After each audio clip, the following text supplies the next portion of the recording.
ग्रंथालय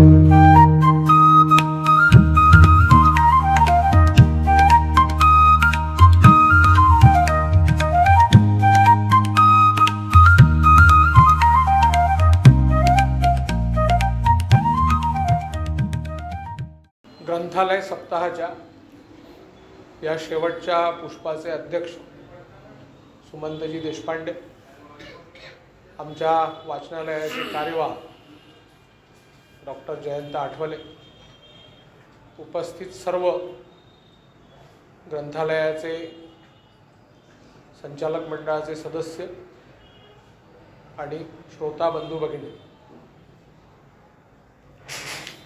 आजच्या पत्रिकेत दिल्याप्रमाणे माझा विषय पाणी, पर्यावरण आणि मी असा आहे. श्रोत्यांच्या कमतरतेमुळे विषय मांडताना असा आग्रहाने मांडणे, थोडासा आवाजात आग्रह निर्माण करणे वगैरे असं थोडंसं अवघड वाटतं. पण सवयीप्रमाणे आपल्या समोर भरपूर श्रोते आहे असं गृहीत धरून मी बोलणार आहे. पहिला विषय आपला पाणी आहे. पाणी हा विषय तसा वाटताना खूप सोपा वाटतो, लहानसा वाटतो आणि फार महत्त्वाचा नाही असंही वाटतं. पाण्याची गरज पिण्यापुरता आहे असाही खूप लोकांचा समज आहे. तसं पाणी पिण्यासाठी लागतं माहिती असेल, पण घरात आणखी बऱ्याच गोष्टींसाठी पाणी लागतं. मग आपल्या आंघोळीलाही पाणी लागतं, कपडे धुवायलाही लागतं, स्वयंपाकालाही लागतं, भांडी घासण्यालाही लागतं. छोटंसं एखादं आपल्या इथे जर परसबाग असेल तर त्या परसबागेलाही पाणी लागणारच. अशी पाण्याची गरज प्रति माणसी प्रतिदिन 140 लिटर आहे. आणि हे जे पाणी आहे घरात लागणारं, हे आपल्याला आपल्या स्थानिक स्वराज्य संस्थेने द्यावं असा कायदा आहे. मग भंडाऱ्याची लोकसंख्या 1 लाख आहे, तर इथे 140 लाख पाणी म्हणजे 1,40,00,000 लिटर पाणी रोज लागेल. तितकं दिलं की नगर परिषदेचं काम संपलं. मग असं वाटतं की नगर परिषदेने एवढं काम केल्यानंतर मग पाणी विषय एवढा प्रकर्षाने मांडण्याची गरज काय.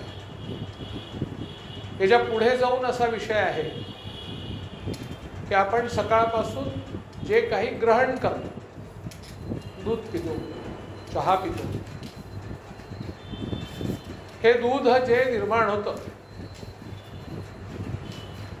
म्हणजे काळी गाय हिरवं गवत खाऊन पांढरं दूध देते, अशी ही निसर्गदत्त एक मशीन आहे. ती आर्टिफिशियली आपण अजूनही तयार करू शकलो नाही. पण हे जे गवत आहे, साधारणतः 1 लिटर दुधासाठी तिला 1.5 किलो, 2.25 किलो गवत खावं लागतं. त्याच्यासोबत आपण पुरवणी देतोच परत, ढेप, सरकी वगैरे. ते गवत निसर्गात निर्माण व्हायला 1 किलो गवत निर्माण व्हायला 400 लिटर पाणी लागतं. मग ढेप, सरकी ज्यापासून होते त्यांनाही लागतं. गाईचा गोठा साफ करणे, गाईची आंघोळ करणे, त्यालाही पाणी लागेल. त्या चहा आणि दुधामध्ये आपण जो पदार्थ म्हणजे फार प्रेमाने टाकतो, साखर, 1 किलो साखरेला म्हणजे फॅक्टरीत वेगळं पाणी लागतं, पण त्या शेतात 1 किलो साखर तयार करण्यासाठी 10 किलो ऊस आणि 10 किलो ऊसासाठी 2000 लिटर पाणी लागतं. आपला जिल्हा भाताचा आहे, 1 किलो तांदळासाठी 1600 लिटर पाणी. आपण अन्नावरून वस्त्रावर गेलो, वस्त्र निर्मितीसाठी देखील कापूस पाहिजे आणि कापसालाही परत पाणी लागतं.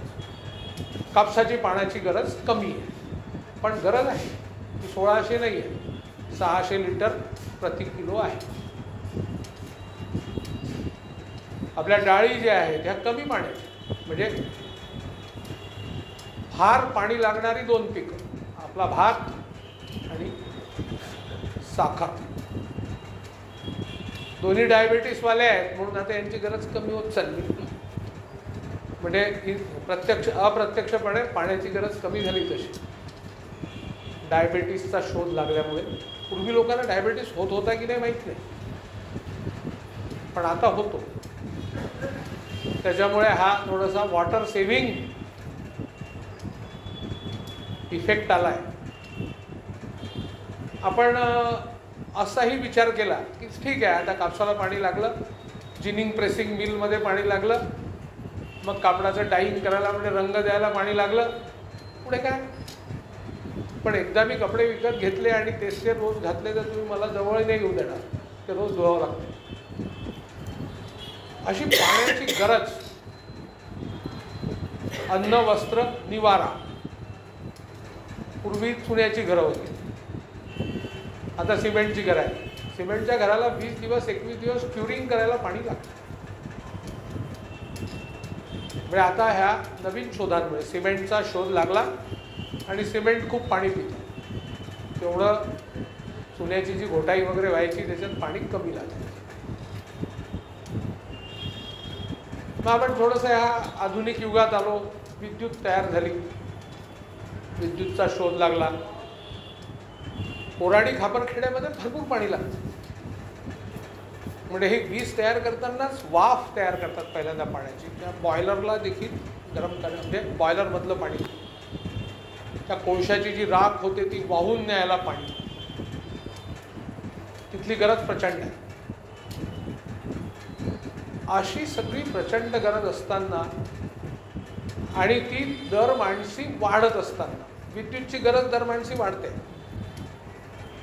आपल्या इथे आपण जे व्हेकल्स वापरतो ते धुवायलाही पाणी लागतं. असं पाणी दर माणसी वाढत चाललं आणि वाढत्या लोकसंख्येबरोबर आणखी वाढली. लोकसंख्या वाढली, पाण्याची गरज वाढली. आणि आपल्याला पाणी जे हवं आहे ते समुद्रातून डायरेक्ट घेतलं तर त्याचा उपयोग नाही आहे.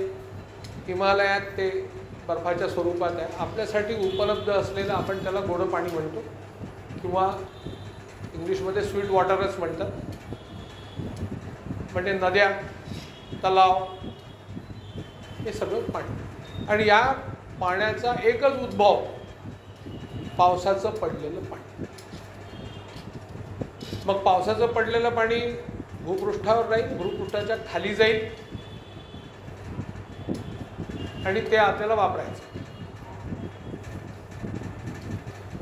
साधारणतः पाऊस 88% 90% 4 महिन्यात पडतो. जून, जुलै, ऑगस्ट, सप्टेंबर या 4 महिन्यात पडतो. उरलेला 10-12% 8 महिन्यात पडतो.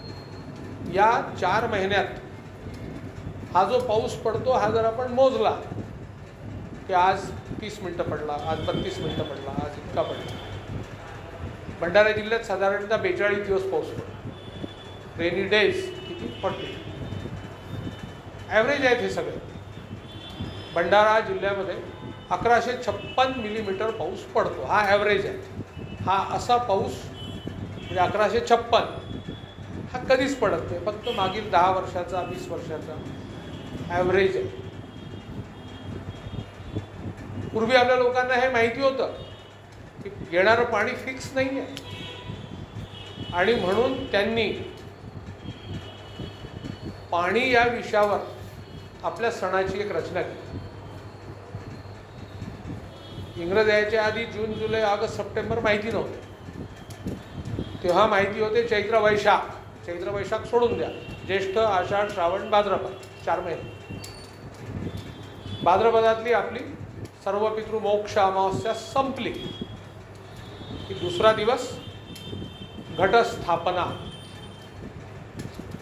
आणि नवरात्र, देवीचं चिंतन. पण हा जो मूळ सण आहे या 4 महिन्यात चैत्र वैशाख सोडला, ज्येष्ठ आषाढ श्रावण भाद्रपद, या 4 महिन्यामध्ये आपला घट म्हणजे त्या गावाच्या शेजारी एखादा मोठा तलाव असेल, धरण असेल किंवा जे काही असेल, आपला घट किती भरला, घट स्थापित झाला, त्याचं नवरात्री चिंतन करायचं की आता आपलं पुढलं 8 महिन्याचं जीवन कसं जगायचं. दुबार पीक घ्यायचं का, की खरीपावर समाधान मानायचं, उन्हाळी जमेल का, असा सगळा विचार करून कमी पाऊस पडला असेल तर कमी पाण्याने आंघोळ करायची, प्यायला तर तेवढंच लागेल, दुबार पीक घ्यायचं नाही घ्यायचं असं सगळं ठरवून मग तो घट विसर्जित करणे, अशी ती पूर्वीची पद्धत. इंग्रज आल्यानंतर आपण फिक्स झालो, बस मला एवढं लागतं, हे मिळालंच पाहिजे. पण निसर्गाने नाही दिलं तर नाही मिळणार. आणि हे जे वॉटर प्लॅनिंग 9 दिवसात झालं, हे आपलं बरोबर जमलं की नाही, की चुकलं, याच्यासाठी एक टेस्ट ठेवली, अक्षय तृतीया. त्या दिवशी आपण आपल्या पूर्वजांना पाणी पाजतो. तो सण उन्हाळ्यात येतो. म्हणजे आम्ही जे प्लॅनिंग केलं, जिवंत माणसांना पुरेल आणि मेलेल्या माणसाला पाजायसाठी उरेल, असं जमलं की नाही, तो आपला टेस्टिंगचा सण असतो.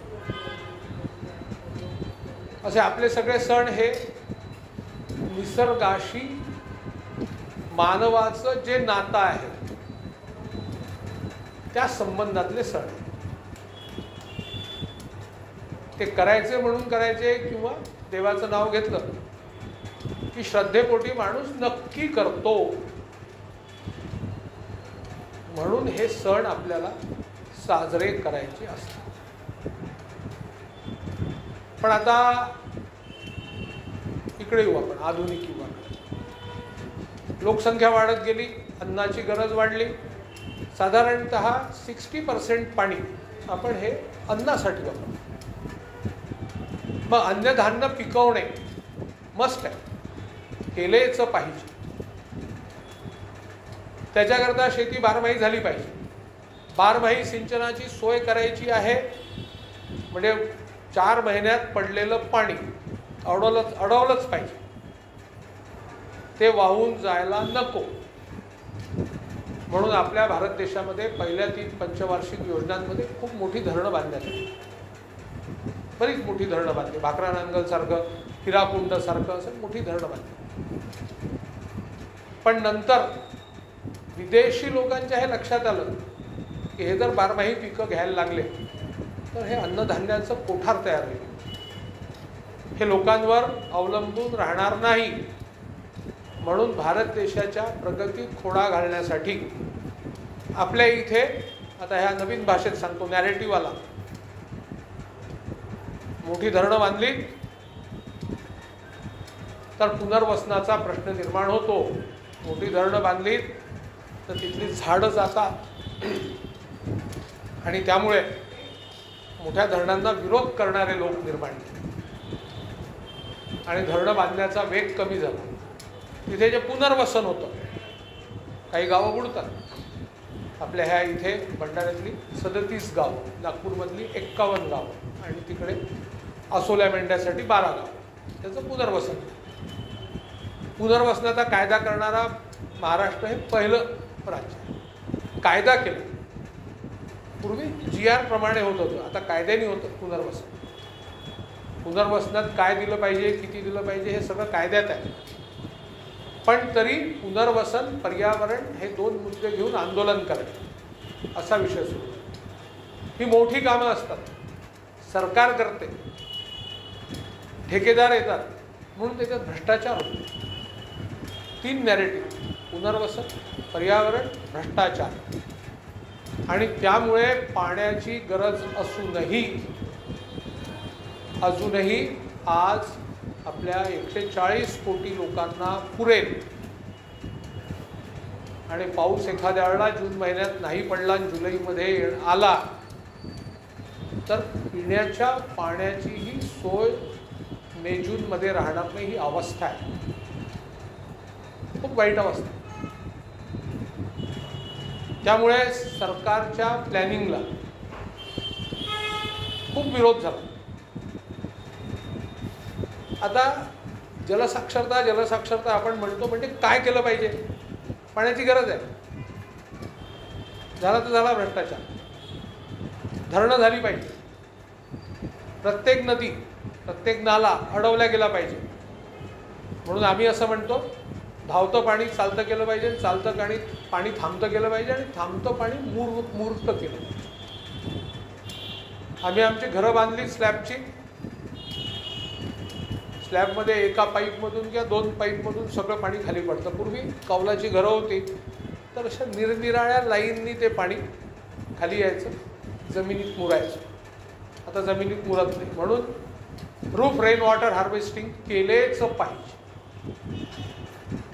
जमिनीत जाईल पाणी, जमिनीत मुरलं तर ते पाणी आपल्याला पुढे उपयोगाचं राहील. आपण त्याला विहिरीमार्फत, बोरवेल मार्फत काढू शकतो. तुम्हाला सांगतो की असा विषय पूर्वी, म्हणजे तुम्ही सिंधू नद संस्कृती पाहिली आहे, म्हणजे वाचली आहे, ऐकली आहे, ब्रह्मपुत्रा नदी ऐकली आहे, पण हा जो मधला भाग आहे जिथे ज्याला आपण म्हणतो सध्याचा उत्तर प्रदेश, उत्तराखंड, म्हणजे आता पूर्वी उत्तर प्रदेश तेवढाच होता पूर्ण, बिहार, म्हणजे त्याच्यात पूर्वी झारखंड पण होता, बंगाल, पाण्याचा दुष्काळ होता. आणि म्हणून भगीरथ नावाच्या राजाने त्या सगळ्या टोपोलॉजीचा अभ्यास केला, उंच सखलपणाचा अभ्यास केला आणि जे ओहळ होते, नाले होते तिथल्या, त्या सगळ्यांना असं एकत्र करून प्रवाहित केलं आणि अनेक मुखांनी गंगा नदीला समुद्राशी जोडलं.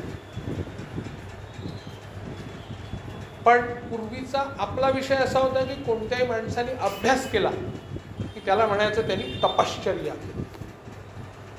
त्याला इंजिनियर नाही म्हणायचं, त्याला तपस्वी म्हणायचं, ऋषीमुनी म्हणायचं. आणि मग त्याच्या याला यश आलं की देवानी वरदान दिलं, देवानी वरदान दिलं आणि गंगा नदी प्रवाहित केली. गंगा नदी ही मॅन मेड रिव्हर आहे. आम्ही आता असलेल्या नद्या अडवतो आणि ते पाणी लोकांसाठी उपलब्ध करून देतो. भगीरथाने ती गंगा आणली आणि विचार करा, पावसाळ्यात पावसाचं पाणी, हिवाळ्यात झिरप्याचं पाणी, ते झिरपतं पाणी आणि हळूहळू खाली जाऊन नदीला मिळतं. म्हणजे आपल्या इथे जे पाणी मुरलं जमिनीत ते तिथेच नाही राहत, चाललं वाहत, जमिनीत वाहतं आणि वाहत वाहत ते गडचोरी जवळ असं मग नदीलाच मिळतं. नदी तसे झरे असते. हिवाळ्यात झिरप्याचं पाणी आणि उन्हाळ्यात बर्फ वितळलं ते पाणी.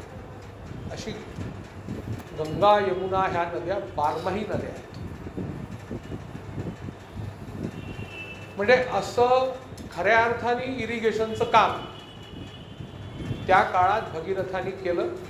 इतकं चांगलं केलं की गंगेच्या त्या दुआबात, गंगेच्या त्या खोऱ्यात आपल्या इथली हायेस्ट लोकसंख्या राहते. म्हणजे ज्या वेळेला भारत देश 26 जानेवारी 1950ला आपण गणराज्य म्हणून घोषित केलं, त्यावेळेला लोकसंख्येच्या प्रमाणात काय होते? खासदार होते. उत्तर प्रदेश 85, बिहार 54 आणि बंगाल 42.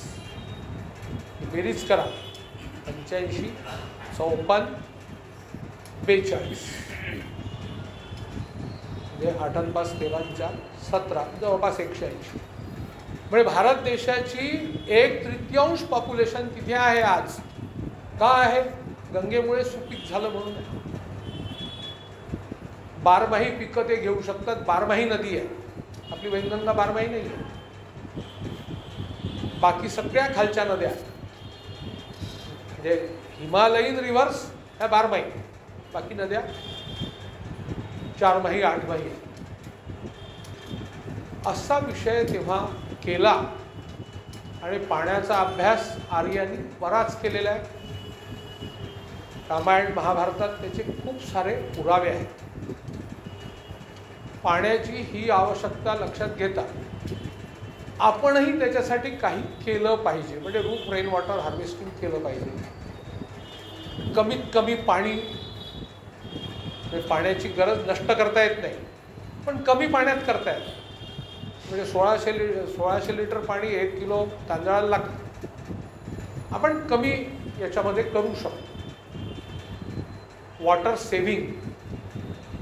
दुसरी गोष्ट अशी की आपल्याला पाण्याबद्दल बोलताना लोक एवढंच सांगतात, एखाद्याने पेलाभर पाणी दिलं तर अर्धा पेला प्याला आणि अर्धा फेकून दिला म्हणजे पाण्याचा वेस्टेज झाला. हा आहे वेस्टेज. पण याच्यापेक्षा मोठा वेस्टेज आपण करत असतो. मी तुम्हाला सांगितलं 1 किलो भाताला 1600 लिटर पाणी लागतं. 1 किलो साखरेला 2000 लिटर पाणी लागतं. आणि मंगल कार्यालयात हे दोन्ही पदार्थ, भात आणि साखरेचे पदार्थ, वेस्ट होताना आपण पाहतो. पाण्याचं सेव्हिंग किंवा पाण्याची काटकसर म्हणजे अन्नाची नासाडी न होऊ देणे हे आहे. माझं तिकडे लक्ष पाहिजे. अन्नाचा एकही कण नष्ट झाला, एक दाणा मी नष्ट केला तर त्याच्यासोबत पाण्याचा वेस्टेज झाला. ते होऊ नये यासाठी आम्ही सतर्क राहिलो पाहिजे. पाण्याचा वेस्टेज तो आहे. ही वीज निर्माण करायला पाणी लागतं. ते वाचनालय बंद केलं, बाहेर गेले आणि ट्यूबलाईटही लावले राहिले आणि पंखाही राहिला, पाण्याचा वेस्टेज झाला. हा दिसत नाही पण होतो. अशा सगळ्या बाबींमध्ये मग त्या साध्या गोष्टी आहेत. नगर परिषदेचा नळ उघडा राहतो तो आपण बंद केला पाहिजे वगैरे ह्या गोष्टी आहेत. पण ते वेस्टेज कमी आहे, हे जास्त आहे. असा सगळा विषय पाणी म्हणून म्हणजे आपण त्याचा भुसावळमध्ये 200-300 फुटापर्यंत पहिले गेले होते. भुसावळमध्ये केळी होतात, केळींना खूप पाणी लागतं आणि त्याच्यामुळे ते बोअरवेलनी 200-300 आता ते 1000 फुटाच्या वर गेले. 1500 फुटापर्यंत बोअरवेल आहे. आतमध्ये डिपॉझिट नाही आहे आणि आपलं विड्रॉल सुरू आहे. विड्रॉल पुढे मिळणार नाही. जमीन आपली ही बँक आहे. ह्या बँकेमध्ये आपण पाणी भरतो मगच काढायचा अधिकार नाही. काही लोकांना असं वाटतं माझी बोअरवेल आहे, मी किती पाणी काढेन. पण ते पाणी माझ्या बोअरवेलचं असलं तरी सगळ्यांचं आहे. ती जमिनीतलीही पाण्याची पातळी समान असते. हा विषय आपण समजून घेतला पाहिजे. आणि पाण्याचा वेस्टेज, दृश्य पाण्याचा वेस्टेज वेगळा आणि अदृश्य पाण्याचा वेस्टेज हा विषय खूप गंभीर आहे. आणि दुसरा जो विषय मला घ्यायचा आहे तो पर्यावरणाचा घेतो आहे. पर्यावरणाच्या विषयामध्ये मी फक्त कार्बन डायऑक्साईडला हात घालतो आहे. ज्या वेळेला इथे आदी मानव आला म्हणजे होमो सेपियन आला तेव्हा निसर्गाचं संतुलन बरोबर होतं. म्हणजे आपल्या हवेतले वायूचे घटक, नत्रवायू 79%, प्राणवायू 19%, इतर वायू असं म्हणजे होतं पूर्वी. आणि तेव्हा संतुलित होतं का? कसं? जे काही पशुपक्षी होते, माणूस होता, तो काय करायचा? श्वासोश्वास करायचा, ऑक्सिजन घ्यायचा आणि कार्बन डायऑक्साईड सोडायचा. त्या कार्बन डायऑक्साईडला झाडं त्याच्यातला कार्बन घ्यायचे आणि ऑक्सिजन सोडायचे. असं दोघांचं एक गिव्ह अँड टेक मस्त चाललं. पण माणसाला ज्या दिवशी लक्षात आलं की आपण जे काही खातो, म्हणजे जंगलातली कोंबडी खातो, एखादं हे खातो, तेव्हा नॉन व्हेजिटेरियन होता माणूस. पण ते भाजलेलं खाल्लं तर खूप छान लागतं, शिजवलं तर छान लागतं. त्या दिवसापासून बॅलन्स बिघडायला लागला. आता बिघडलं म्हणजे मग ते जाळायसाठी लाकडं वापरा, हे वापरा, म्हणजे कार्बन डायऑक्साईड मोठ्या प्रमाणात सुरू झाला. आणि ज्या दिवशी जेम्स वॅटनी शोध लावला की बंद वाफेत, बंदिस्त वाफेमध्ये शक्ती असते आणि त्यांनी आपले इंजिन्स, मोटार्स हे चालू शकतात, त्या दिवसापासनं कार्बन डायऑक्साईडची निर्मिती मोठ्या प्रमाणावर सुरू आहे. विद्युत ही तर भयानक, म्हणजे तुम्हाला सांगायला हरकत नाही. कोराडीला हे विद्युत निर्मिती केंद्र आहे, थर्मल पॉवर स्टेशन. चंद्रपूरला सुपर थर्मल पॉवर स्टेशन.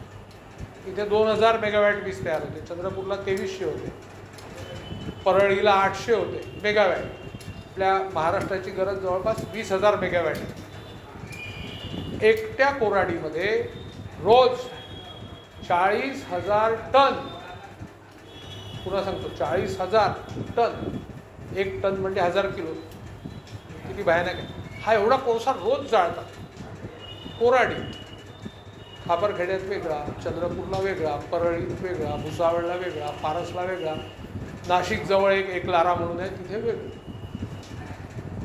आणि ही वीज आपल्याला मिळते. प्रचंड प्रमाणात कार्बन डायऑक्साईड बाहेर निघतो.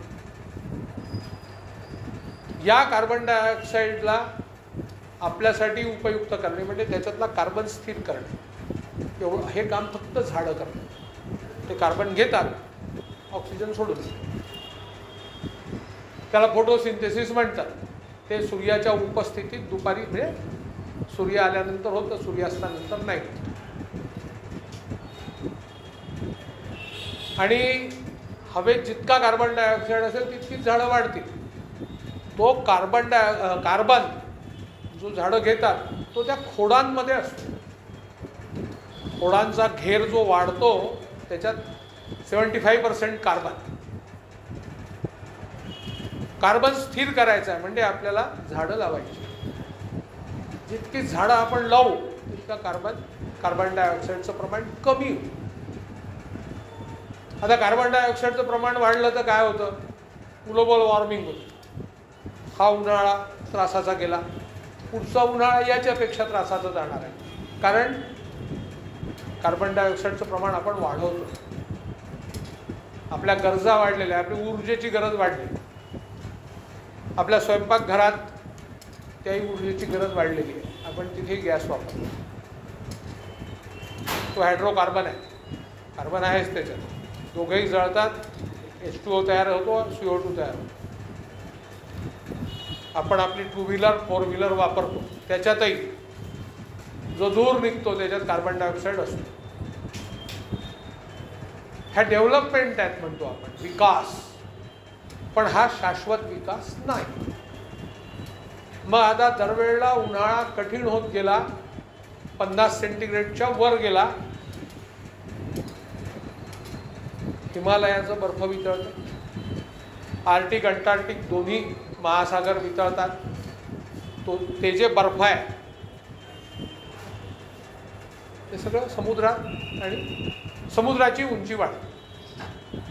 ते तुम्हाला सांगतो, जर तुम्ही खोड असलेलं झाड एक लावलं, एक, आणि चांगलं खोड वाढलं त्याचं, तर तुम्ही समुद्राची पातळी वाढण्याला विरोध केला आणि ते 0.00001 मिलीमीटरनी समुद्र वाढणार नाही. कारण कार्बन स्थिर झाला. खूप झाडं लावावं लागतं म्हणजे कार्बन डायऑक्साईडचं प्रमाण कमी होईल. पण तरीही आम्ही कार्बन पाठवतच राहू, कार्बन डिस्टेबलाइज करतच राहू, भूगर्भातून काढू आणि जाळत राहू. याच्यावर उपाय म्हणून आता सोलर हा विषय आलेला आहे. आपल्या लायब्ररीत सोलर लावलेला आहे, 5 किलोवॅटचा आहे, 5 किलोवॅटचा आहे. 20-22 युनिट रोज तयार होतात. आपल्या इथे महाराष्ट्राची लोकसंख्या 12 कोटी 14 कोटी गृहीत धरली तर 2.5 कोटी घरं आहेत. प्रत्येकाने आपल्या इथे 3 युनिट म्हणजे 3 किलोवॅट लावले तरी 10-12 10ही गृहीत धरले तरी 2.5 कोटी गुणिले 10 रोज 25 कोटी युनिट तयार होते. सगळ्यांनी केलं पाहिजे. आणि एक लक्षात ठेवा, वीज निर्माण झाली की ती थांबत नाही, ती ताबडतोब प्रवाहित करावी लागते आणि वापरावी लागते. ती स्टोअर नाही करता येत. ती बॅटरीमध्ये केमिकल कन्व्हर्शन करून आपण ठेवतो, म्हणजे ते इन्व्हर्टरवालं जे काम होतं आपलं ते. याच्यासाठी आपल्याला झाडं लावणे हा एक भाग, म्हणजे कार्बन डायऑक्साईड तयार झाला तर कार्बन स्थिरीकरण, पण होऊच नये याच्यासाठी सोलार, या सोलरची आवश्यकता.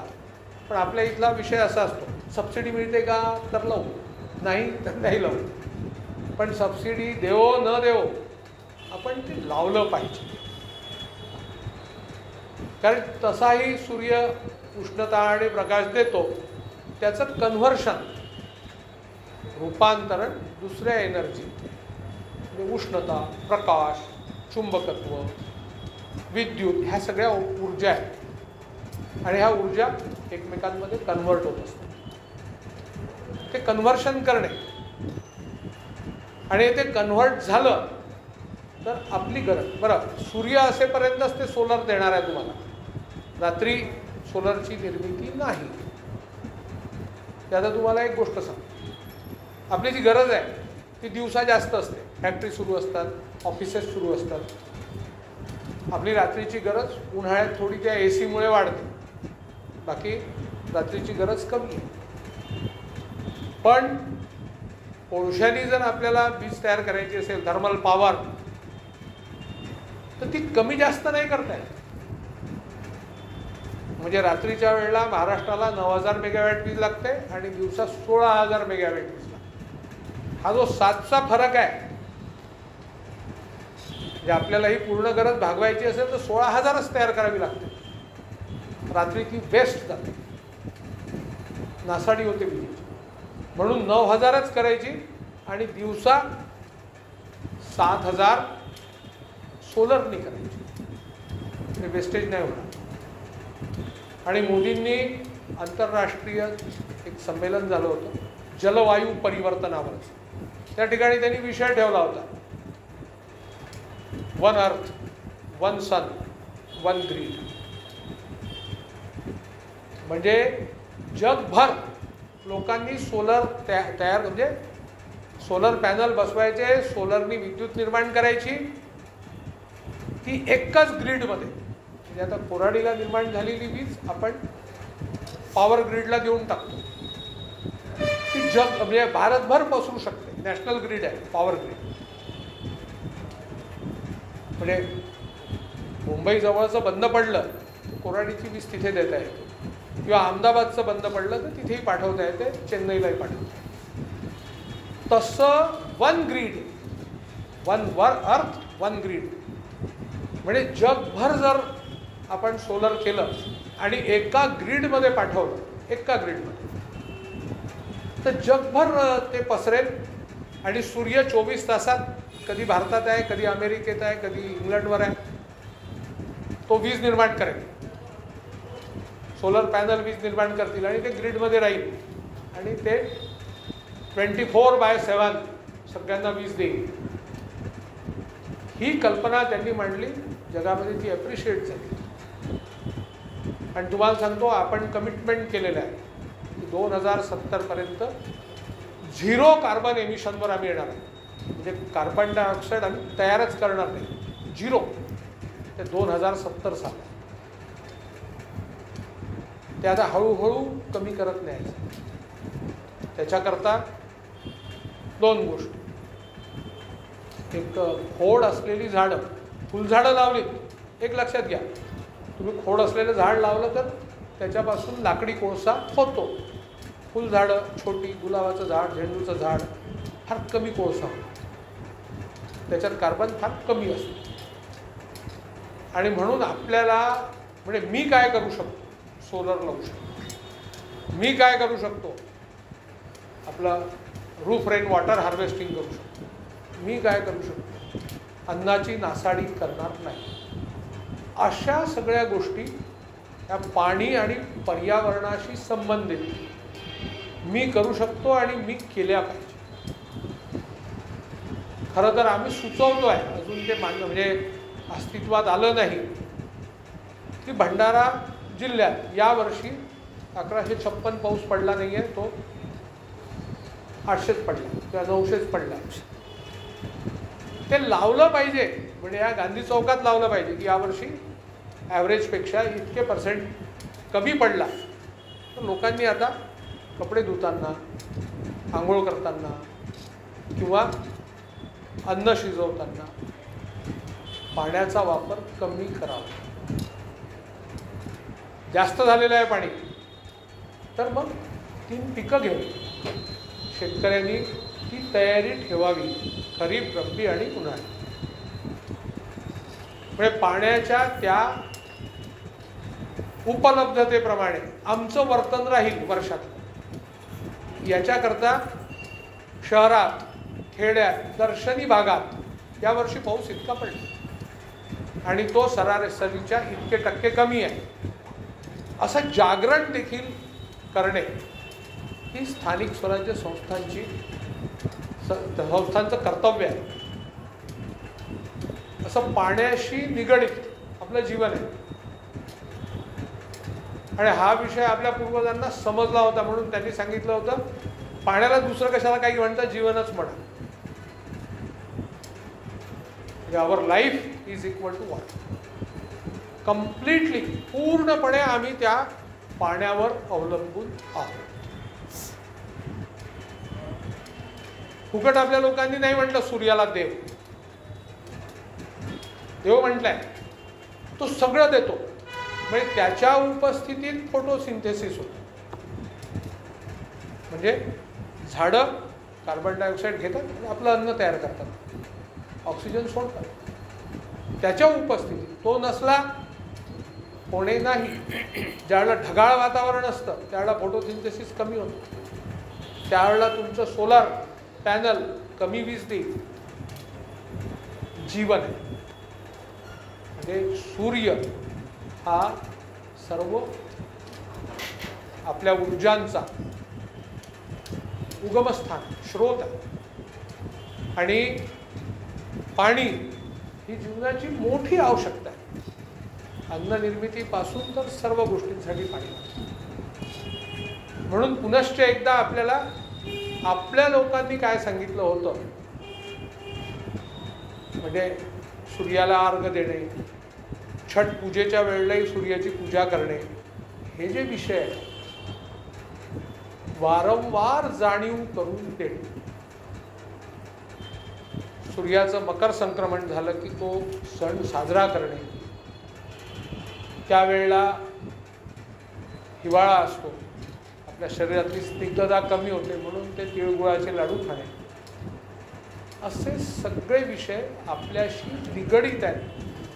त्याची पुन्हा एकदा उजळणी झाली पाहिजे.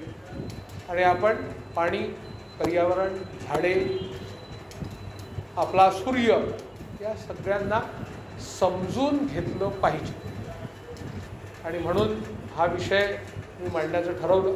मला हा विषय मांडू दिला, आमच्या कार्यवाहांनी संमती दिली, त्याबद्दल मी त्यांचे आभार मानतो. आणि हा विषय मी ज्या पुस्तकात घेतला आहे, वसुंधरा शाश्वत विकास, त्या पुस्तकाच्या 3 प्रती मी आमच्या कार्यवाहांना सस्नेह भेट म्हणून देतो.